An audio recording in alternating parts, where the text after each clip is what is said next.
Josh is here. Are you running for a higher office next year? Can I make you? Yeah. I'm running against Donald Trump. That's the Josh is going to be running for lieutenant governor, we think, next year. He's been in the Senate for quite a while, and it was one of my mentors. And I wanted to give him a chance to meet you folks and for you folks to meet him. And let me just briefly introduce him. He's one of the good guys, in my opinion, okay? There's very few people who are 100% correct on all the issues the way I am, you know. So you have to look past whether we disagree on 20 or 25% of the issues and look to a person's character. And what Josh has always done is told me the truth. And another thing that Josh has done is been incredibly bold and brave in standing up for what's right sometimes at great political cost. And he's willing to take on battles like pesticide exposure and homelessness and poverty and some very progressive causes that he's willing to be very, very bold and innovative with. And that's very exciting to me. And on any issue that you may disagree with him or you may have disagreed with him in the past, what I want you to know is he's open. I've been working on him to help evolve on certain issues, and eventually he'll come along, you know. But he's one of the good guys, and I'm very honored to introduce Senator Josh Green from Kona.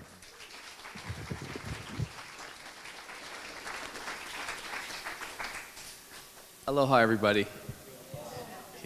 So I have just a couple notes to refer to if I look down occasionally. I won't need to because I feel very welcomed, and I wanted to first say thank you to you for welcoming me and to Russell for welcoming me. I love Big Island very dearly, so it's easy for me to come to Pahoa.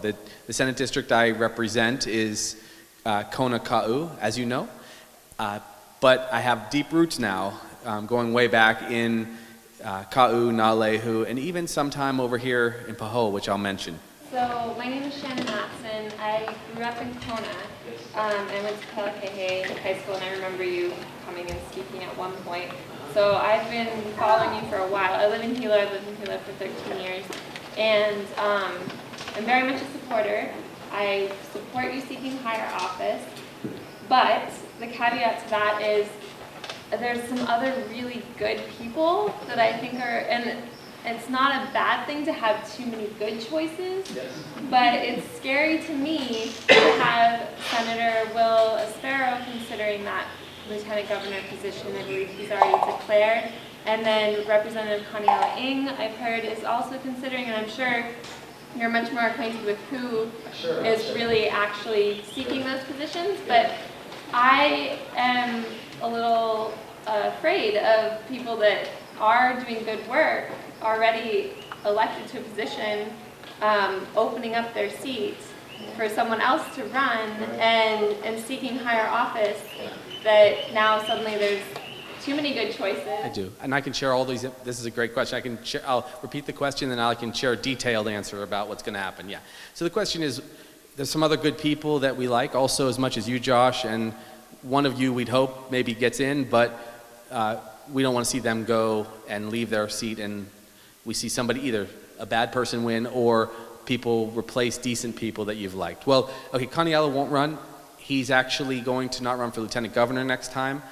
He shared some things about his future with me, and I think Kaniela will serve. I'm personally reflecting on someone I like. We met for 3 hours, and he's going to run for other higher offices in time. Kaniela is a little young right now, literally young. I don't mean too young for serving, but you have to be 30 years old, and he told me that he's not yet, and so he's not going to run. That was an error in the newspaper. He won't run for lieutenant governor this time, but he might have been better candidate than me. I want to say he's wonderful, and under different circumstances, I could have been voting for him, but he won't be in that race. Will Espero is a dear friend of mine. At the end of the day, he and I will talk about this. I can give you some relative assurances that Will and I won't be running against each other.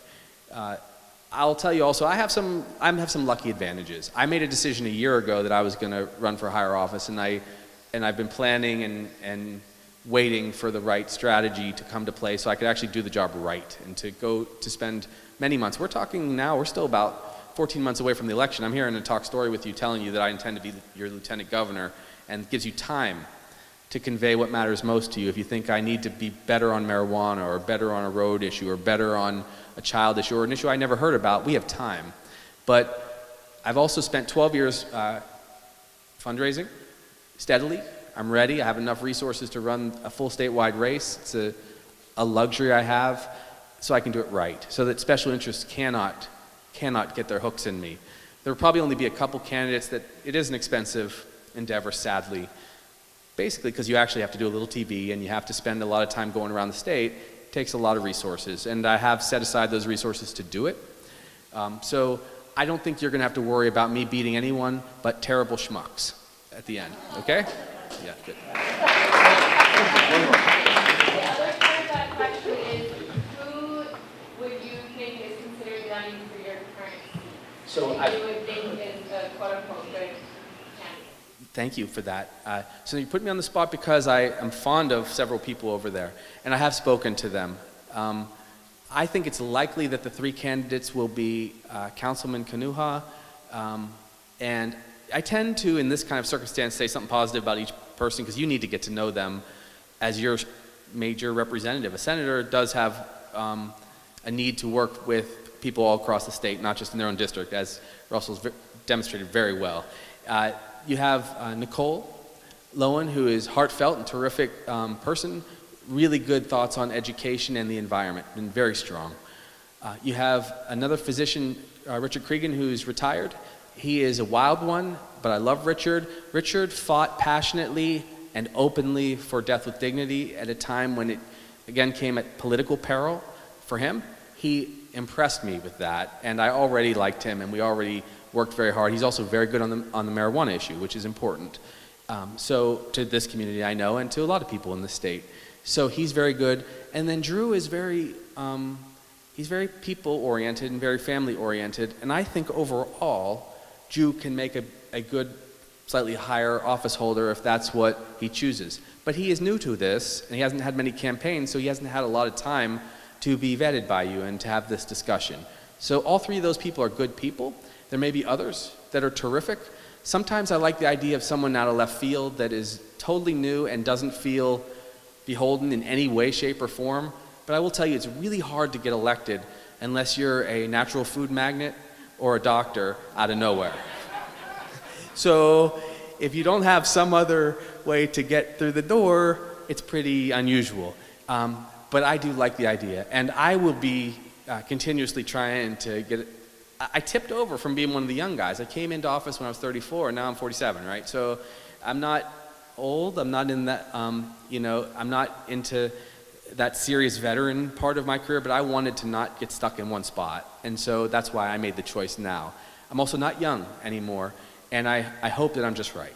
Sounds a lot like the Three Bears story, but I do have these little kids that I read to, and I'm confident that I can represent you terrifically. But you need to get to know me, and where we differ, we'll share opinions. I'll give the mic back to Russell. I'm sure we're going to have more time tonight, and more time if you invite me back many, many nights in the coming year and a half, okay? Thanks again, though. I really appreciate it.